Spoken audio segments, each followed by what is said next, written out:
What's up, guys? Today we are going to be discussing Joker 2. I don't know, I forgot what the official title of the film is, but Joker 2, that's the film. I will say, I thoroughly enjoyed this film.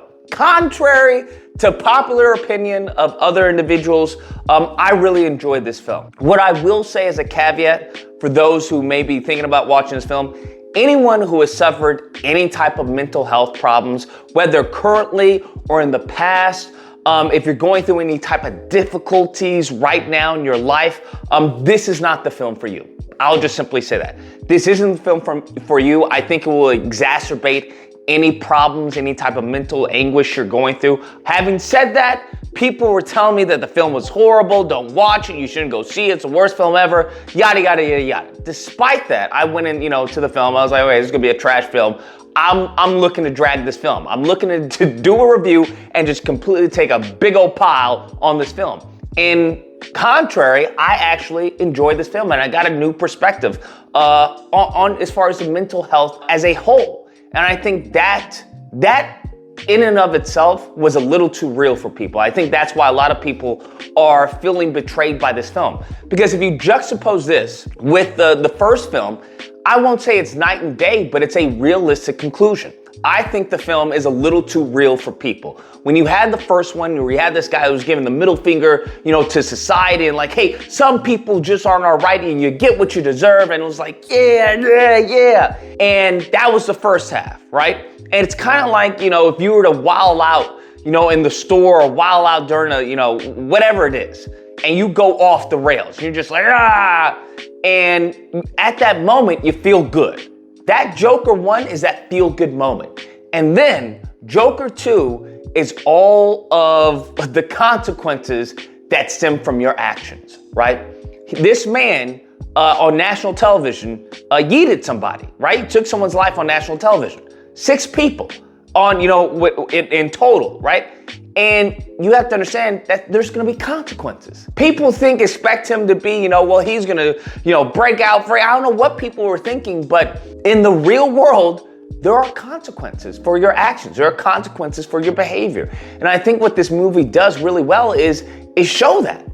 Is show that, hey, not everything is gonna wind up okay. Not everything is peaches and cream. The person who loses their job, right? Sometimes they go homeless and sometimes they don't get another job. That's correct. Sometimes they don't get another job despite all their hard work, despite all their efforts. No, sometimes that person remains homeless and dies homeless and nobody remembers them. Nobody, not even their family. In some cases, maybe their family who are like, good, I'm glad you're homeless and I'm glad you're no longer here. And it really goes to show that, sometimes people are trash. People are mean. People are evil. People are manipulative. And I think that element was too much of a mirror for a lot of people. It was too real for a lot of people watching this film. Because, I think a lot of people are in, desperate situations. I think mentally people aren't in the best, mindsets right now. And seeing a film like this is really, bludgeoning them on the head with the fact that, hey, you know what?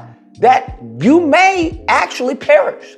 That, sometimes things may not go well. I know you think that you're gonna get up tomorrow morning, but guess what? Many people don't, okay? And I know you think you're gonna get the raise at your job and your child is gonna, go to school and they're gonna do good grades and you hope and you wish and you pray and all that. Sometimes your prayers don't get fulfilled. Sometimes your child doesn't come home, right? Because something happened, okay? Sometimes you get fired from your job. Sometimes you don't get that promotion, even though you deserved it. Sometimes you don't. That sometimes the world isn't fair. That life isn't fair. And I think that, in a nutshell, I accepted that from this film. I accepted it. And it hit you over the head with that theme, with that of saying, hey, there are people out there that are going through things. There are people out there that may have not had a mother and father, or worse, they had a mother and father and they were absent, or they didn't care about them, or they were abusive. Okay? Sometimes they have friends or loved ones, or maybe a wife or girlfriend, a father, a husband, whatever, that didn't care for them, that was abusive, whether it was emotionally, physically, mentally.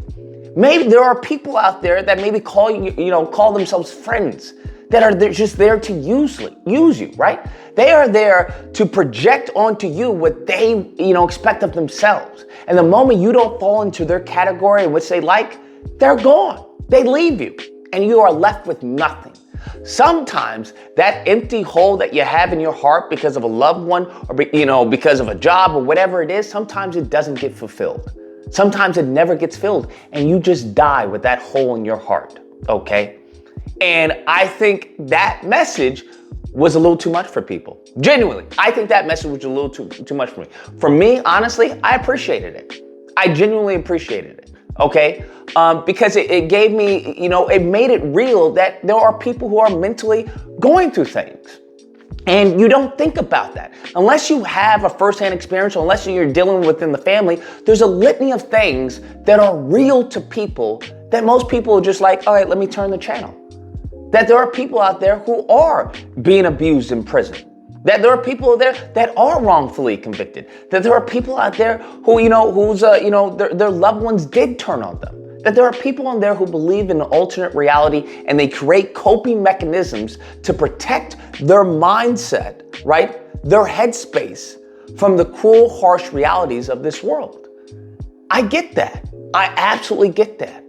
And, I think this film is a testament to that. I really enjoyed this film.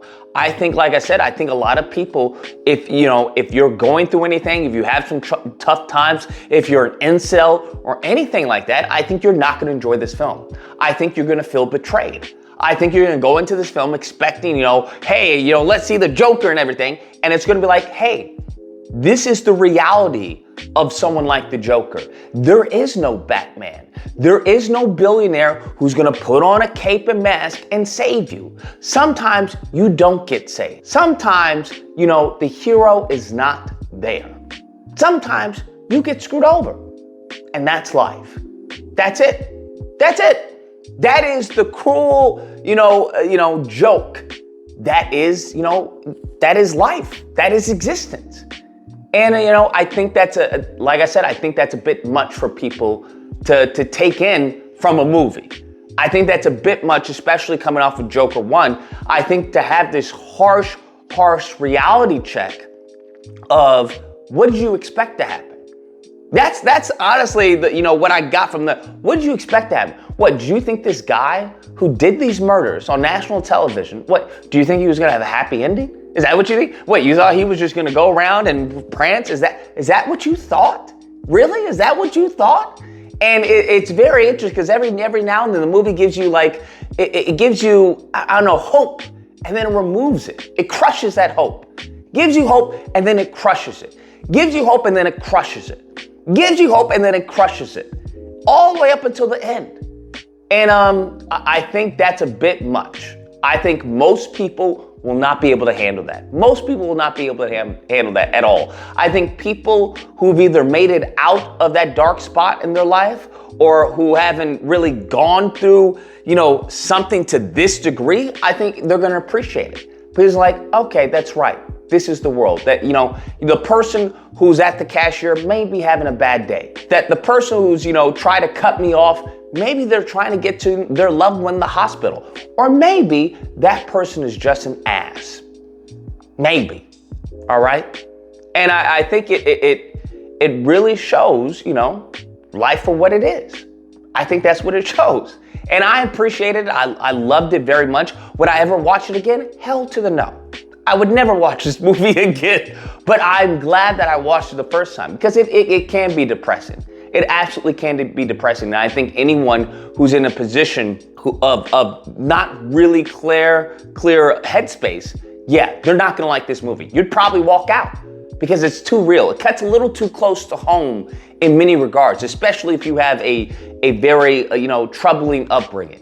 Because it tackles all of that, bro. It tackles all of that. Like everything from his mother, from, friends and family, everything from, figures of authority, just abusive and taken advantage of. Just cruel.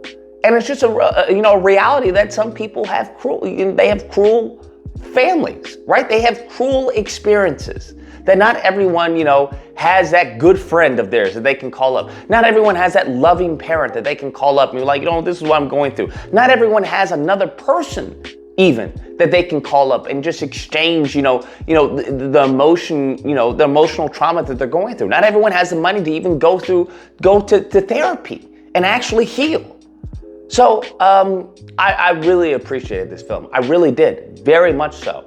That's a video. Let me know what you guys think, whether or not you like the film, whether you dislike the film. I know there were people that actually walked out, as crazy as that is. Like I said, I think it was too real for a lot of people.